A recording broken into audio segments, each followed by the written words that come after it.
मेरा नाम सीरत है, मैं मैट्रिक की स्टूडेंट हूँ।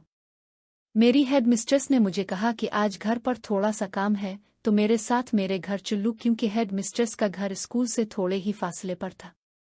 मैं उसके साथ घर चली गई। उन्होंने पहले मुझे बर्तन धोने के लिए कहा तो मैं उनकी बात मानकर बर्तन धोने लगी।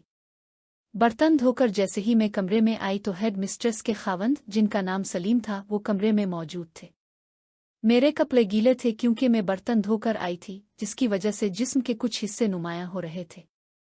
सलीम मुझे गौर से देख रहा था। मैंने अपने आप को छुपाने की कोशिश की। हेड मिस्ट्रेस ने मुझे कहा कि उधर आओ। उनका नाम शगुफ्ता था।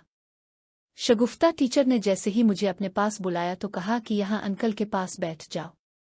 मुझे काफी अजीब लगा, लेकिन अक्सर शगुफ्ता मैडम मुझे पेपर में अच्छे नंबर दे देती थीं जब मुझे कुछ नहीं आता था, वरना घर से बहुत ज्यादा डांट पड़ती थी। मेरे घर वाले पहले ही मुझे धमकी दे चुके थे कि अगर इस बार मेरे अच्छे नंबर न आए तो मेरी शादी कर देंगे और मैं आगे नहीं पढ़ पाऊंगी। इसलिए शगुफ्ता मैडम की मुझे अक्सर मदद की जरूरत पड़ती थी। मैं उनकी बात मानकर सलीम अंकल के बिल्कुल पास बैठ गई। सलीम अंकल ने मेरे कंधे पर हाथ रखा और पूछा, कैसी हो?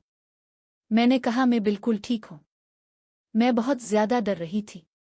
मुझे नहीं पता था कि आखिर शगुफ्ता मैडम ने ऐसा क्यों कहा। शगुफ्ता मैडम भी बिल्कुल पास आकर बैठ गई। मैं बहुत परेशान थी। एक तरफ सलीम अंकल और दूसरी तरफ शगुफ्ता टीचर बैठी थीं और मैं बिल्कुल दरमियान में थी। उन्होंने कहा, तुम अपने अंकल के साथ थोड़ा सा वक्त गुजार लो, मैं इस बार तुम्हारे पेपर में बहुत अच्छे नंबर लगा दूंगी। मैं बहुत परेशान हो गई। मैंने कहा, ऐसा कैसे हो सकता है टीचर जी, मैं ऐसा नहीं कर सकती, मैं कभी ऐसा सोच भी नहीं सकती। मैं वहां से खड़ी हो गई। शगुफ्ता मैडम ने कहा, ठीक है, अगर तुम मेरी बात नहीं मान रही तो फिर देख लो इसका नतीजा क्या हो सकता है। अगर तुम पेपर में फेल हो गई तो फिर क्या होगा। मैं बहुत ज्यादा परेशान थी। शगुफ्ता मैडम की बात मानने के अलावा मेरे पास कोई चारा नहीं था, लेकिन मुझे उन पर बहुत हैरत भी हो रही थी कि वो मुझे इस काम के लिए अपने घर लेकर आई है। मैंने टीचर से कहा, क्या कोई और हल नहीं? मैं ऐसा कैसे कर सकती हूँ? उन्होंने कहा, मैं तुम्हें बता रही हूं ना कि तुम्हारे अंकल तुम्हें ज्यादा परेशान नहीं करेंगे। मुझे इस बात की बिल्कुल उम्मीद नहीं थी, लेकिन मैं उनकी बात मानकर सलीम अंकल के पास बैठ गई। सलीम अंकल ने मुझे नीचे बैठने को कहा। शगुफ्ता टीचर भी पास ही थी। मैंने कहा, छठी होने वाली है।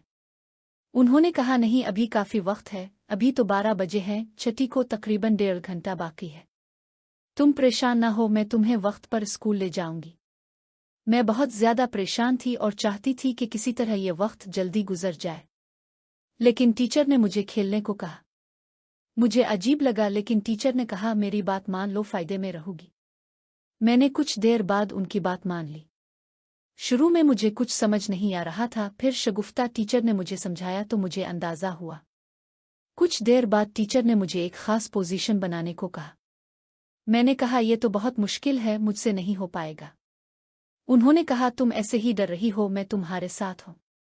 मैंने दोबारा इनकार किया और कहा, प्लीज मुझे जाने दे। सलीम ने कहा, ठीक है, जिस बात का तुम्हें डर है मैं वादा करता हूं कि ऐसा नहीं होगा। कुछ देर बाद टीचर ने कहा कि अब तुम मेरे साथ चल लो। हम फ्रेश होकर वापस स्कूल आ गए। टीचर ने मुझे ऑफिस में बुलाकर कहा कि इस बारे में किसी को कुछ नहीं बताना, मैं तुम्हें अच्छे नंबर दूंगी। मैं इस बात पर खामोश हो गई। इसके बाद मैंने कभी ऐसा कोई काम नहीं किया। मैं मेहनत करने लगी, पढ़ने लगी, और मैंने फैसला किया कि अब मुझे किसी पर इन्हिसार नहीं करना। इस तरह मेरी कहानी का इख्तिताम हो गया। मज़ीद कहानियाँ देखने के लिए चैनल को सब्सक्राइब करें।